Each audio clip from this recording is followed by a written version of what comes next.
अगर वो चुनाव लड़ेगा तो चुनाव जीतेगा भी। आपने राजनीति सामाजिक का जो कार्य है वो कैसे शुरू किया? 2011 में मुझे याद है कि यूनिवर्सिटी में आंदोलन चलते हैं। दिल्ली यूनिवर्सिटी कल्चरल सेक्रेटरी बनने का मौका मिला डूसू का।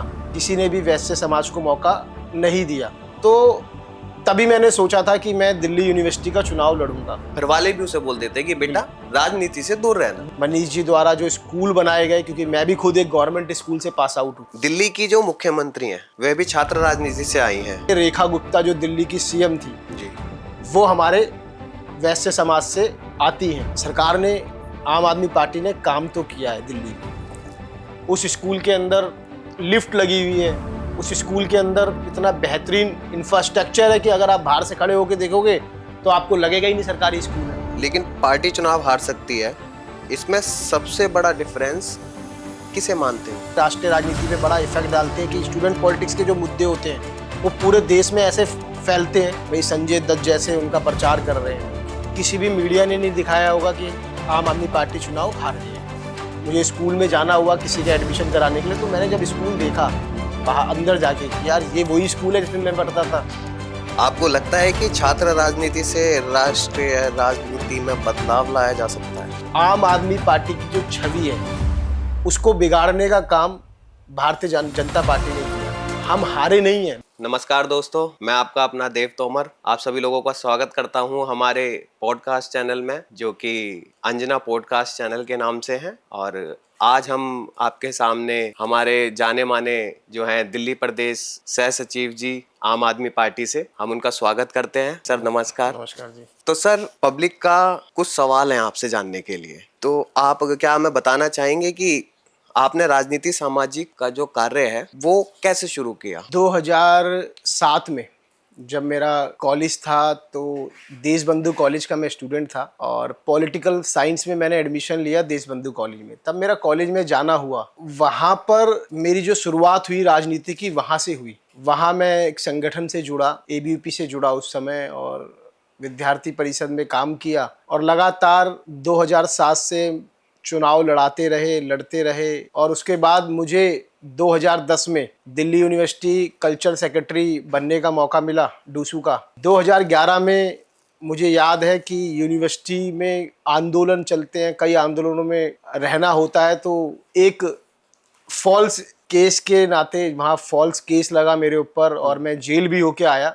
और जेल जाने के बाद, क्योंकि उस समय एनएसयूआई की सरकार थी सेंटर में भी और दिल्ली में भी, उनको लगता था कि एक आम परिवार से आया हुआ स्टूडेंट्स के बीच में पॉपुलर है, काम कर रहा है, अगर वो चुनाव लड़ेगा तो चुनाव जीतेगा भी।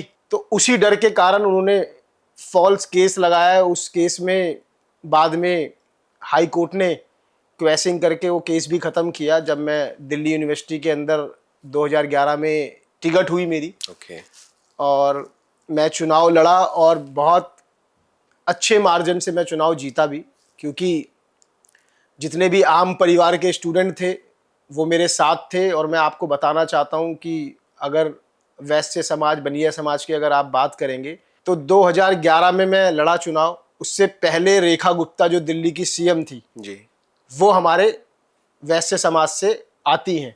उसके बाद मुझे मौका मिला और अभी तक भी कोई, चाहे एनएसयूआई हो, एबीवीपी हो, किसी ने भी वैश्य समाज को मौका नहीं दिया। मैं लास्ट 2011 में कैंडिडेट था और मजबूती से लड़ने का काम किया, मजबूती से जीते और लगातार जो यूथ की आवाज़ है उसे बनने का मौका मिला। यूथ के बीच में रह के राजनीति करने का मौका मिला लगातार। मेरे को याद है कि 2011 में जब मैं डूसू लड़ा था तो पूरा का जमुना पार से मैं आता हूँ। जमुना पार से मेरी जो विधानसभा है, पड़पड़गंज विधानसभा है, तो मैं ही एक लौता कैंडिडेट था इधर का कि दिल्ली यूनिवर्सिटी का मौका लड़ने का मिला और चुनाव जीतने का मिला। आपके रोल मॉडल कौन है और क्यों? मेरे रोल मॉडल भगत सिंह जी हैं। भगत सिंह जी इसलिए मेरे रोल मॉडल हैं क्योंकि जब मैं उनकी किताबें पढ़ता था, उनके बारे में मैंने पढ़ा कि किस तरीके से उन्होंने अंग्रेजों के खिलाफ लड़ाई लड़ने का काम किया। एक तरफ हिंसा, एक तरफ अहिंसा की बातें हो रही थी। भगत सिंह जी कहते हैं कि जहां भी अगर बहरे लोग आपकी आवाज नहीं सुनते तो उनको सुनाने के लिए आपको धमाकों की जरूरत पड़ती है। अरे वाह। तो वो धमाके भगत सिंह जी ने अपने छोटी सी उम्र में, मुझे याद है कि अभी 28 सितंबर गया है, उनका जन्म दिवस है जिसे हम जयंती के रूप में बनाते हैं। और आम आदमी पार्टी तो बहुत ज़्यादा उनके कार्यालय पे भी कार्यक्रम किया गया। और जब अरविंद केजरीवाल जी की सरकार बनी तो जितने भी सरकारी दफ्तर थे उसमें भगत सिंह जी और अंबेडकर जी की फोटो लगाने का काम केवल आम आदमी पार्टी की सरकार ने किया, क्योंकि वो भी कहीं ना कहीं, आम आदमी पार्टी भी भगत सिंह जी को अपना यूथ आइकन मानती है। और पूरा देश, हर व्यक्ति उनको अपना यूथ आइकन मानता है कि किस प्रकार से उन्होंने उस लड़ाई को लड़ा। मुझे याद है कि जब मैं पढ़ता था तो उनके जो फादर थे, उनके फादर ने भगत सिंह जी को चिट्ठी लिखी और चिट्ठी में ये लिखा कि आप अंग्रेजों से माफ़ी मांग लो, और अगर आप अंग्रेजों से माफ़ी मांग लेंगे तो ये आपकी सज़ा कम कर देंगे। तो भगत सिंह जी ने अपने फादर और अपनी माँ को बुला के कहा कि भाई मैं माफ़ी नहीं मांगूंगा, क्योंकि अगर ये मुझे फांसी पे चढ़ा रहे हैं, मैं फांसी पे नहीं चढ़ना चाहता। मैं इनको ये चिट्ठी में लिखना चाहता हूँ कि ये मुझे बंदूक की गोली से उड़ा दें, मैं डरूंगा नहीं। और उनके माता जी ने, जब उनको फांसी लगने वाली थी 3-4 दिन पहले, तो उनकी माता जी ने जो कहा कि आप भगवान की तरफ मतलब प्रेयर करो, आस्था करो। लेकिन उन्होंने कहा कि आज अगर मैंने, क्योंकि कहा जाता है बुक्स में अगर हम पढ़ें कि भगत सिंह जी भगवान को नहीं मानते थे उस प्रकार से, लेकिन उन्होंने अपनी माँ को ये कहा कि अगर आज मैंने पूजा करी तो भगवान को भी ये लगेगा कि मैं डर गया। तो मतलब ऐसा उनका व्यक्तित्व था, जिनको हमें पढ़ने का मौका मिला, उनके व्यक्तित्व को जानने का मिला। और जहाँ भी कहीं भी अगर आवाज़ उठाने की बात हो, गलत को गलत अगर आप कहने की आप क्षमता रखते हो, तो कहीं ना कहीं आपको भगत सिंह की एक झलक मिलती है। और इसलिए मैं बहुत ज़्यादा इंस्पायर हूँ भगत सिंह जी से, और मेरे रोल मॉडल भी भगत सिंह जी हैं। अरे बहुत बढ़िया सर। सर, जो हमारा अगला प्रश्न है जो कि जनता आपसे जानना चाहती है, आप एक आम परिवार से आते हैं, आप दिल्ली विश्वविद्यालय छात्र संघ, जो कि दुनिया का सबसे बड़ा छात्र संगठन है, उसमें चुनाव लड़ते हैं और चुनाव जीतते भी हैं, कैसे? मुझे याद है कि जब मैं कॉलेज में गया तो जो मेरे वहाँ पर जो मैंने भाईचारा अपना कमाया था, जो मेरे दोस्त यार थे पूरे दिल्ली के अंदर थे, लेकिन जब इंसान कॉलेज में आता तो पहले भाईचारा कॉलेज से स्टार्ट होता है। तो तभी मैंने सोचा था कि मैं दिल्ली यूनिवर्सिटी का चुनाव लड़ूंगा, डूसू का चुनाव लड़ूंगा। 2007 में मैंने सोचा और 2011 में चुनाव लड़ने का मौका मिला। मैंने सभी कॉलेजों में मेरा घूमना हुआ। दिल्ली यूनिवर्सिटी का जो चुनाव होता है, 48 कॉलेज और 4 डिपार्टमेंट्स होते हैं, 52 जो कॉलेजेस हैं वो वोट डालते हैं। और दुनिया का, विश्व का सबसे बड़ा चुनाव है। लगभग 1,52,000 वोटर हैं और सारे इंटेलेक्चुअल पढ़े लिखे स्टूडेंट्स वोट डालते हैं। मैं आम परिवार से आता था। मुझे याद है उस समय मेरे पास i10 कार थी। और उस i10 कार से ही मैंने पूरा चुनाव लड़ा। आज अगर आप देखेंगे तो दिल्ली यूनिवर्सिटी का चुनाव, जो महंगी महंगी कारें होती है, मर्सिडीज, बेंटले, ये भी मतलब ऐसा लगता है कि ये भी कम है, पड़ गई। बिल्कुल ठीक है। और उस समय का चुनाव जब मैंने लड़ा, वो इसलिए लड़ा क्योंकि मेरे पास एक मजबूत टीम थी, मजबूत जो लोग थे जो एक आम परिवार से आते थे, वो मुझे जिताना चाहते थे क्योंकि मैं उनकी आवाज़ बन के दिल्ली यूनिवर्सिटी में उनकी बात रखूं। और उनकी बदौलत ही मैं चुनाव लड़ा, चुनाव जीता। क्योंकि मुझे याद है कि जब मैंने कहा कि भाई मैं नॉर्थ कैंपस में इतना महंगा कमरा नहीं ले सकता, एक पीजी मुझे लेना है और क्या नाम है, आप लोग वहाँ पर रहो, तो उन्होंने कहा हमें यहाँ रहने की ज़रूरत नहीं है, हम बस स्टैंड पे भी रह के आपका प्रचार करेंगे। पोस्टर वो खुद लगाते थे। मतलब उस तरीके का उनका एक अपना वो था कि जो स्टूडेंट था, जो एक आम परिवार का स्टूडेंट था, वो मुझसे जुड़ा हुआ था। और इसलिए मैं चुनाव जीता। और कहीं ना कहीं लगातार मैं 4 साल से दिल्ली यूनिवर्सिटी में एक्टिव था और स्टूडेंट्स की आवाज़ उठाने का काम करता था। कहीं ना कहीं उनकी बात रखने का काम करता था। उनको ऐसा लगता था कि भाई देशबंधु कॉलेज में मैं रहा तो हमारे इधर से जो स्टूडेंट पॉलिटिक्स में जो पार्टिसिपेट करते थे बच्चे, वो बड़े डरते थे कि भाई, क्योंकि उस समय गुंडागर्दी हाँ, वो होता चरम है। पे थी। आम परिवार का अगर हाँ। कोई लड़ने की कोशिश भी करता है तो इवन घर वाले भी उसे बोल देते हैं कि बेटा राजनीति से दूर रहना। बिल्कुल बिल्कुल। तो ऐसी भी सिचुएशन आपने देखो, करी? मेरे बड़े भाई हैं, हम्म, उन्होंने मेरा पूरा सपोर्ट किया, मेरा पूरा साथ दिया। मैं सबसे छोटा हूँ घर में, मेरे फादर नहीं हैं 2005 से। उसके बाद उन्होंने ही सब कुछ देखा, उन्होंने ही कहा कि आप कॉलेज जाओ, कॉलेज पढ़ो, और उन्होंने पूरी सपोर्ट करी, हर तरीके से सपोर्ट करी, और हर जगह मेरे साथ खड़े रहे। चाहे पैसे की बात हो, चाहे लोगों की बात हो, और चाहे एक मोटिवेशन होता है उसकी बात हो, उन्होंने कभी भी मेरा वो चीज़ टूटने नहीं दी। जी। उन्होंने कहा कि भाई तू कर, हम तेरे पीछे खड़े हैं। बस इतना ही साथ होता है कि सामने वाला ये कह दे कि तू ये आगे बढ़, हम तेरे पीछे हैं। उसमें ही इंसान को हौसला मिल जाता है आगे हौसला बढ़ने मिल का। जाता है, पॉजिटिव वाइब्स आती है। बिल्कुल। बिल्कुल सर। यही मेरे साथ हुआ। आप आप पार्टी से कैसे जुड़े? मैं अभी 2024 का चुनाव था लोकसभा का, ओके।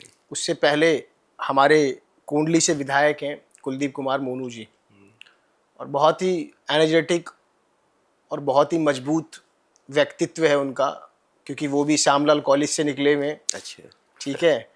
और उन्होंने भी वहाँ पर स्टूडेंट पॉलिटिक्स की और वहाँ से निकले, तो उन्होंने मेरी ज्वाइनिंग कराई थी पार्टी के अंदर, क्योंकि मैंने देखा किस प्रकार से क्योंकि मैं कहीं ना कहीं अरविंद केजरीवाल जी से, मुझे लगता था कि अरविंद केजरीवाल जी, मनीष सिसोदिया जी, जो शिक्षा क्रांति दिल्ली में लेकर आने का काम किया, मनीष जी द्वारा जो स्कूल बनाए गए, क्योंकि मैं भी खुद एक गवर्नमेंट स्कूल से पास आउट हूँ। ओके।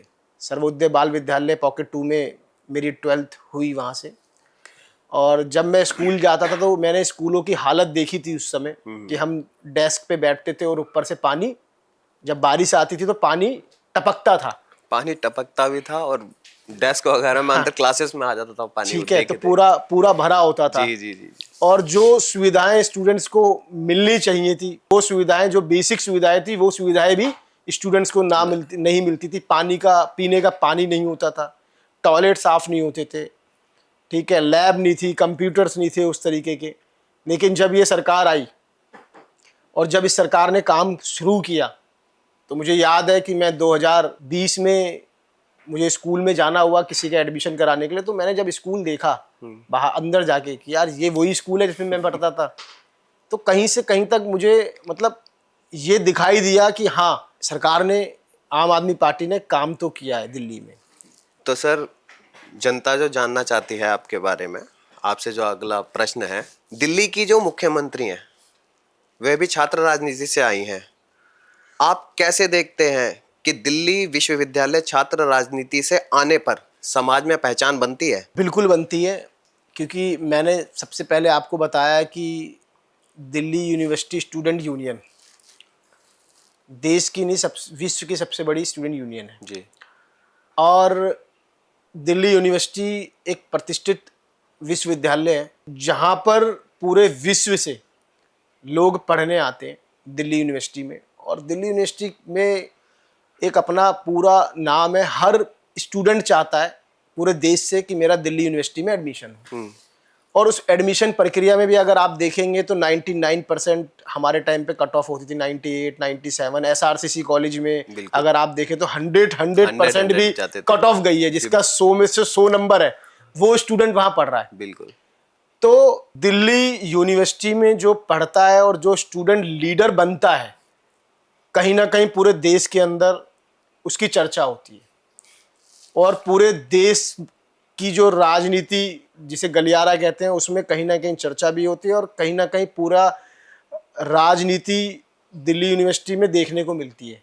अगर आप अभी करंट का इलेक्शन देखें 2025 का, 2 संगठन लड़े। एक संगठन के पीछे आप देखेंगे पूरा पैसा, पूरा बाहुबल, पूरा सब कुछ लगा, और हर तरीके से उसने चुनाव लड़ा। भाई संजय दत्त जैसे उनका प्रचार कर रहे हैं, ठीक है, बड़े बड़े एक्टर्स, मासूम शर्मा जो सिंगर है वो उसके साथ घूम रहा है। मैंने पहली बार देखा कि जो सेलिब्रिटीज थे उनका दिल्ली यूनिवर्सिटी के स्टूडेंट लीडर्स के लिए वोट मांगना। नेता तो मांगते थे भाई, सचिन पायलट एनएसवाई के लिए मांग रहे थे, यहाँ बड़े बड़े नेता रेखा गुप्ता जी भी लगी हुई हैं, बड़े बड़े नेता लोग यहाँ पर लगे हुए हैं और वोट मांग रहे हैं। लेकिन मुझे लगता है कि कहीं ना कहीं जो दिल्ली यूनिवर्सिटी का जो चुनाव है वो आज की डेट में एक पैसों वालों का चुनाव बन गया है। आम परिवार का जो स्टूडेंट है वो सोच भी नहीं पाएगा कि वो चुनाव लड़ सके। इसीलिए अभी अरविंद केजरीवाल जी ने 20 मई 2025 को ASAP की लॉन्चिंग करी, SF, association of student for alternative politics. और इस बार हम चुनाव नहीं लड़े, इसलिए नहीं लड़े क्योंकि अभी 20 मई को हमारी लॉन्चिंग थी, तो दिल्ली यूनिवर्सिटी के लिए हम अभी अपना कॉलेजों में हमने चुनाव लड़ा, कॉलेजों में हमारा अच्छा रिजल्ट रहा, कई कॉलेजों में हम चुनाव जीते। तो अभी पूरी हम एक स्ट्रक्चर बना के और अगली साल जब उतरेंगे चुनाव में तो हम केवल स्टूडेंट की प्रतिभा को देखेंगे, स्टूडेंट के बैंक बैलेंस को नहीं देखेंगे कि उसके जो फादर हैं वो बहुत बड़े लिकर सप्लायर हैं, लिकर की फैक्ट्री है, या उसके फादर के पास बहुत बड़ा एम्पायर है। हम केवल वो स्टूडेंट देखेंगे जिसकी पकड़ एज अ लीडर, उसकी लोग आवाज़ सुनते हो, उसकी बात सुनते हो, चाहे उसके पास पैसा हो या ना हो। उन लीडरों को हम, स्टूडेंट लीडर को आगे लेके आएंगे। और कहीं ना कहीं मैंने एक चीज़ और देखी है कि दलित समाज स्टूडेंट लीडरशिप में कहीं ना कहीं पिछड़ा है।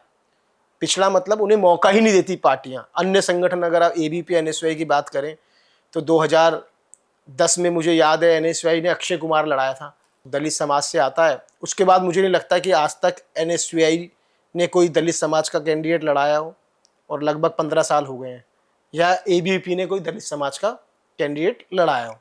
और माइनॉरिटी की बात करें तो कहीं से कहीं तक है ही नहीं। तो कहीं ना कहीं वो जातिवाद को बढ़ावा देते हुए संगठन उनको आगे बढ़ाने की कोशिश कर रहे हैं, लेकिन जो अन्य लोग हैं जिनका जो चुनाव लड़ना चाहते हैं उनको ये संगठन मौका नहीं देते।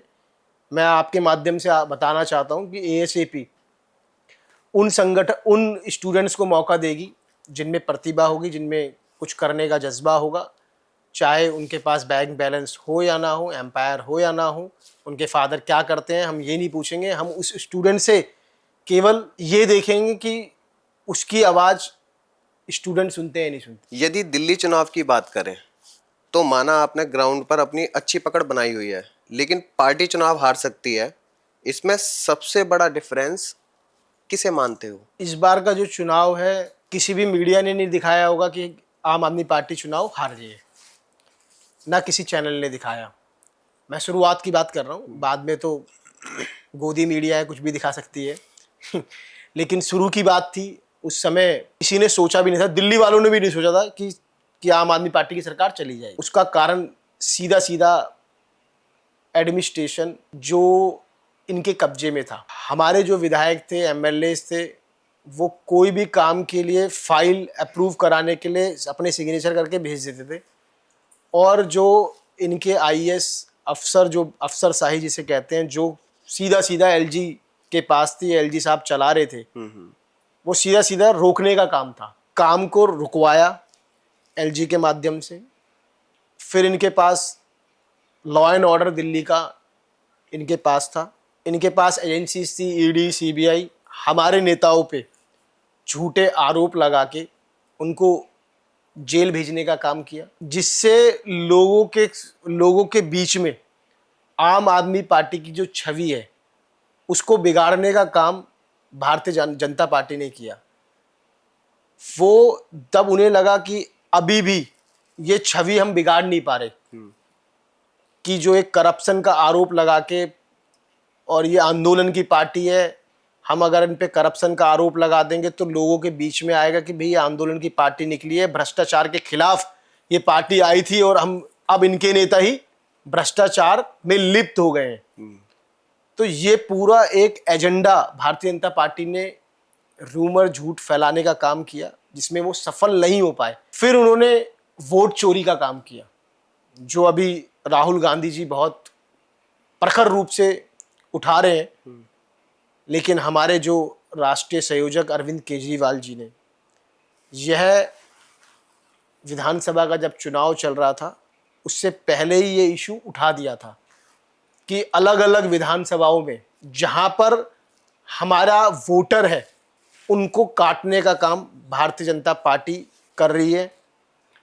और भारतीय जनता पार्टी ने नई दिल्ली विधानसभा, मैं भी देख रहा था वहाँ चुनाव, नई दिल्ली विधानसभा में लगभग 10 से 15 हज़ार वोट काटने का काम किया ताकि उनकी जो एक लोकतांत्रिक प्रक्रिया के अंदर लोकतंत्र के अंदर वोट डालने का अधिकार सबको मिला है, उससे ही उनको वंचित कर दिया। और उसका सीधा सीधा नुकसान, अगर हम 22 विधानसभा जीते, लगभग 1.25% के मार्जिन से हम वोट रेशियो में पीछे थे। और अगर आप उठा के देखेंगे त्रिलोकपुरी विधानसभा 300 वोटों से हम हारे, जंगपुरा विधानसभा 600 वोटों से हम हारे। 15 विधानसभाएं जो हम 1000, 2000, 3000 के मार्जिन से हम हारे नहीं है। लोगों ने हमें पूरा प्यार दिया, पूरा स्नेह दिया। इलेक्शन कमीशन का यूज करके, इन्होंने दिल्ली पुलिस का यूज करके, इन्होंने जो ईडी सीबीआई का यूज करके चुनाव जीतने का काम किया है।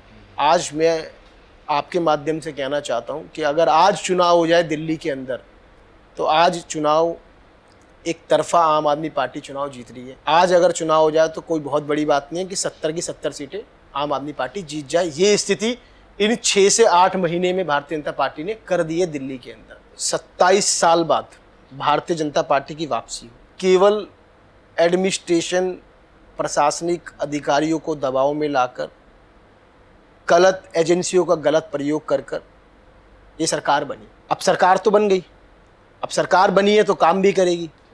भाई आज की स्थिति देखो आप, अगर 1 घंटा बारिश हो जाती है दिल्ली के अंदर तो पूरी दिल्ली भर जाती है पानी से। अब तो इनके पास कोई बहाना नहीं है, एमसीडी इनके पास है। भाई 4th इंजन की सरकार है।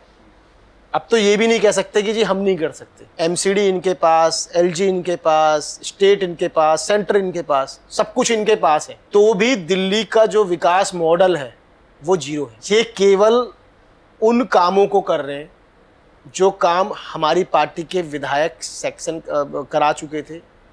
ठीक है, हमारे विधायकों ने वो काम 90% हमारी सरकार में पूरा हो चुका था। उन पर केवल अपना बोर्ड लगाने का काम कर रहे हैं। जनता को समझ आ गई है कि जिस प्रकार से ये सरकार चल रही है। नरेला विधानसभा में एक हमारे सोशल वर्कर हैं रवीश भारद्वाज, सोशल मीडिया के माध्यम से उन्होंने आवाज़ उठाई। आवाज़ क्या थी? गोगा गांव पड़ता है नरेला विधानसभा में, और वहाँ पर एक चौपाल बनी थी। उस चौपाल का इनॉग्रेशन वीडियो कॉन्फ्रेंसिंग के माध्यम से, केवल कि नरेंद्र मोदी जी का जन्मदिन है, वो पखवाड़ा चल रहा है मोदी जी को खुश करने के लिए, उस बंदे ने, जो एक सामाजिक बंदा है, वहाँ पर उसने ये आवाज़ उठाई कि उस बोर्ड को ससम्मानित निकालने का काम किया। और उसको निकाल कर, उसे रखकर केवल रेखा गुप्ता सरकार से पूछने का काम किया कि अगर यहाँ कोई विकास कार्य हुआ है तो आप बता दीजिए। क्योंकि वो 2002 या 3 में शायद वो चौपाल बनी थी। उस समय कांग्रेस की सरकार थी, उस समय कांग्रेस का विधायक था वहाँ पर, उसने वो चौपाल बनाने का काम किया। केवल इन्होंने क्या किया? केवल वहाँ बोर्ड लगाने का काम किया। और बोर्ड लगाने के बाद जब मैं भी गया वहाँ, मैंने शौचालय देखे, टॉयलेट देखे। मैं आपको वीडियो भेजूंगा, वो वीडियो भी आप लगाना। वहाँ टॉयलेट की स्थिति ऐसी थी जैसे मानो कि जो सरकारी शौचालय होते हैं वो भी बहुत अच्छे होते हैं। 25 या 24 सितंबर को जब इनॉग्रेशन करती हैं रेखा गुप्ता जी, और वहाँ पर कोई विकास कार्य नहीं होता, और वो लड़का उस विकास कार्य ना होने के कारण, गांव का लड़का आवाज़ उठाने का काम करता है सरकार के खिलाफ। उसका बड़ा भाई भाजपा में, ऐसा नहीं कि हमारी पार्टी का आदमी है, भारतीय जनता पार्टी का आदमी है। सरकार क्या करती है कि भैया वो वीडियो आप डिलीट करो, नहीं तो आपको हम अरेस्ट करेंगे। वो लड़का देहात की आवाज़ है, उसने वीडियो डिलीट नहीं करी और उसको घर से उठाकर थाने ले जाया गया। उस पर अलग अलग धाराएं लगाकर उसे बंद किया गया।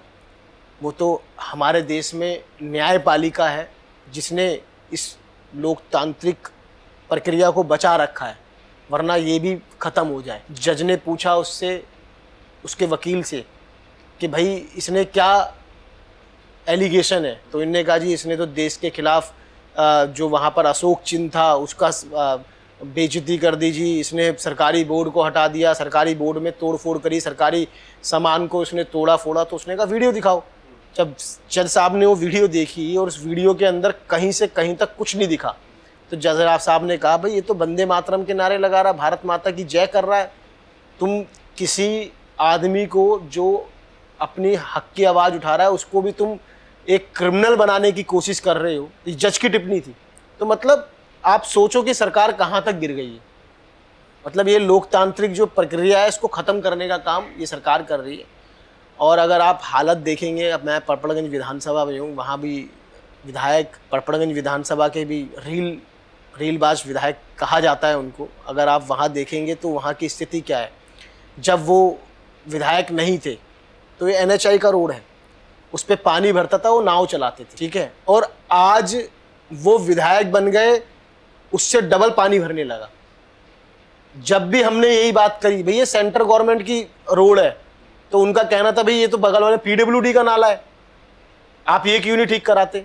अब आपको 8 महीने हो गए, आपने क्यों नहीं ठीक कराया PWD का नाला, आपने क्यों नहीं उस चीज़ को ठीक करी। ये भारतीय जनता पार्टी के जो विधायक है, भारतीय जनता पार्टी के जो लोग हैं, केवल ये रील की राजनीति कर रहे हैं आज की डेट में। अगर आप अस्पतालों की हालत देखेंगे, आप स्कूलों की हालत देखेंगे, तो दिन प्रतिदिन खराब होती जा रही है।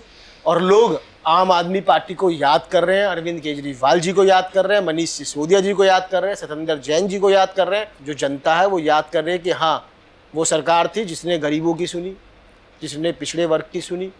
आज ये सरकार सुनना तो बहुत दूर की बात है, अगर कोई इस सरकार के खिलाफ आवाज़ उठाता है तो उसको दबाने का काम ये सरकार कर रही है। इसलिए मैं कह रहा हूँ कि वापस हमारी सरकार बनेगी और बहुत मजबूती से हमारी दिल्ली के अंदर वापसी होगी। और अभी देखो आप, नगर निगम के चुनाव होने 12 सीटों पे, और ये सरकार इतनी डरी हुई है कि वो 12 सीटों पे नगर निगम के उपचुनाव नहीं करा रही। उनको लगता है कि अगर आज हमने चुनाव कराया तो इतनी बुरी हालत दिल्ली में हो गई है कि कहीं ना कहीं ऐसा ना हो कि 12 के 12 सीटों पे हम चुनाव हार जाएं। इसी डर से भारतीय जनता पार्टी की सरकार देश के अंदर आई है। तो कहीं ना कहीं जो इलेक्शन कमीशन है उसने अपना काम करना ही बंद कर दिया है। अब जैसे कि अरविंद केजरीवाल जी ने आवाज़ उठाई थी विधानसभा के अंदर कि भाई ये अलग अलग विधानसभाओं से वोट चोरी करने का काम कर रहे हैं, वोट कटवाने का काम कर रहे हैं। वही काम बिहार में स्टार्ट हुआ, वही काम आज ये अलग अलग स्टेटों में करने के लिए तैयार है। निष्पक्ष चुनाव जब तक नहीं होगा, जब तक जो एजेंसियां, सरकारी एजेंसियां हैं जिनको पर लोग विश्वास करते हैं, लोकतंत्र पे विश्वास करते हैं, उस लोकतंत्र की प्रक्रिया पे विश्वास करते हैं, वो प्रक्रिया अगर ये एजेंसी उनकी गोदी में जाकर बैठ जाएगी तो निष्पक्ष चुनाव कैसे होगा। आज अगर आप, डूसू का चुनाव हुआ दिल्ली यूनिवर्सिटी का, लोगों ने आवाज़ उठाई कि भाई अलग से आपने एक प्रेसिडेंशियल कैंडिडेट है यूपी का, उस पर अलग से आपने इंक लगा रखी है। ऐसे ही अलग अलग जगहों पर इन्होंने करना शुरू कर दिया है। ये केवल वोट कटवाने की काम कर रहे हैं। जहां इनको लगता है, जिस बूथ पर लगता है कि हम जीत नहीं पाते, उस बूथ पर वो सरनेम देखकर वोट कटवा रहे हैं, नाम देख के वोट कटवा रहे हैं। हाँ जी, तो उसको लेकिन अब जनता ने पकड़ लिया है, लोगों ने पकड़ लिया है। ये जो खेल है ये पिछले 12-13 साल से चल रहा था, जो हम पकड़ नहीं पा रहे थे कि भाई हो क्या रहा है, समझ में नहीं आ रहा। जब हम ज़मीन पे जाते हैं तो लोग तो इनके खिलाफ हैं, इनके फेवर में वोट जा कैसे रहे हैं। तब पता चला कि जब इंसान वोट डालने जाता था तब उसे पता चलता था मेरा वोट ही कट गया, क्योंकि हम इससे पहले तो हम चेक नहीं कराते। मैंने नगर निगम का चुनाव देखा बहुत नज़दीकी से, तब वहाँ पर लोग आ रहे थे, हमारे जो डेस्क लगते थे वहाँ पर आते थे, लोकसभा के टाइम पे भी आए कि यार हमारा तो वोट ही कट गया, हमारा तो वोट ही नहीं है। कोर वोटर है, जो गरीब, पिछड़ा, अल्पसंख्यक, जो ये वोटर है, इसको ही आप काट दो, वोट डालने का अधिकार इसको नहीं मिलेगा तो उनके फेवर में वोट पड़ेगा ही नहीं। तो ये प्रक्रिया पूरी की पूरी अब पकड़ चुके हैं। अरविंद केजरीवाल जी ने इसकी शुरुआत की थी और अब लोगों को समझ आ रहा है, इसलिए लोग अब चेक भी कर रहे हैं, वेरीफाई भी कर रहे हैं और लोग जागरूक भी हो गए हैं। तो मैं आपके माध्यम से बताना चाहता हूं कि अब चुनाव होगा तो आप देखेंगे कि ये कहाँ पर खड़े हैं और आम आदमी पार्टी दिल्ली में कहाँ खड़ी है। आपकी विधानसभा कौन सी है और आपका वार्ड, और आप कहाँ रहते हैं? अगर आपकी पार्टी ने चुनाव लड़ने का मौका दिया तो क्या आप चुनाव लड़ेंगे? देखो, मैं अभी आम आदमी पार्टी का एक छोटा सा कार्यकर्ता हूँ और जहाँ भी संगठन मुझे लगाता है काम करने के लिए, मैं बेहिचक वहाँ जाकर काम करता हूँ। जो भी पार्टी कहती है, जो भी टास्क देती है, उसको पूरा करने का कोशिश करता हूँ। मेरी विधानसभा पड़पड़गंज विधानसभा है और वार्ड भी पड़पड़गंज ही है और लगातार लोगों के बीच में रहकर मैं वहाँ काम कर रहा हूँ और अभी से नहीं, लगभग 10 साल से मैं वहाँ पर लगा हुआ हूँ काम में, लोगों के बीच में आना जाना। और अगर पार्टी की इच्छा होगी कि हाँ कि भाई चुनाव लड़ना है तो लड़ेंगे, पार्टी कहेगी संगठन का काम करना है तो संगठन का काम करेंगे। वो तो पार्टी का अपना नेतृत्व है, जो शीर्ष नेतृत्व सोचेगा करेगा उस पर हम अमल करेंगे, उस पर ही रहेंगे। बाकी संगठन के एक छोटे से कार्यकर्ता होने के नाते जहाँ पार्टी लगाएगी, जिस भी जगह लगाएगी, पूरे राष्ट्रीय में जहाँ भी आम आदमी पार्टी चुनाव लड़ाएगी और पार्टी को लगेगा कि यहाँ पर काम करना है, वहाँ मैं जाकर काम करूँगा। आपको लगता है कि छात्र राजनीति से राष्ट्रीय राजनीति में बदलाव लाया जा सकता है? बिल्कुल लाया जा सकता है। देखो, जो छात्र है और छात्र राजनीति है, वो एक ऐसा प्लेटफॉर्म है, जब स्टूडेंट लीडर या स्टूडेंट जब कॉलेज में जाता है तो उसे ये पता नहीं होता कि मुझे किस विचारधारा से जुड़ना है। ना उसे पता होता एनएसयूआई के बारे में, ना उसे पता होता है एबीपी के बारे में, ना उसे पता होता है एएसएपी के बारे में, सीवाईएसएस के बारे में। वो पहले वहाँ उस स्टूडेंट लीडर से जुड़ता है जो उसकी मदद करता है और उसके बाद उसको पता चलता है कि ये स्टूडेंट लीडर एनएसयूआई का है, ये एबीपी का है, ये एएसएपी का है। फिर वो धीरे धीरे उसकी विचारधारा में जुड़ना शुरू करता है। और जो व्यक्ति, जो स्टूडेंट, जो यूथ कॉलेजेस के अंदर जिस भी विचारधारा से जुड़ जाता है, फिर वो उस विचारधारा में काम करता है। जैसे एबीपी से जुड़ता है तो भाजपा में जाता है, वो एनएसयूआई जुड़ता है कांग्रेस में जाता है, एएसएपी जुड़ता है तो आम आदमी पार्टी में जुड़ता है। तो वहाँ पर जब जुड़ना शुरू होता है और वो जो जुड़ाव होता है वो बहुत लॉन्ग टर्म का होता है, फिर वो जो मेन पॉलिटिक्स में है, मेन स्ट्रीम पॉलिटिक्स में आकर काम करता है।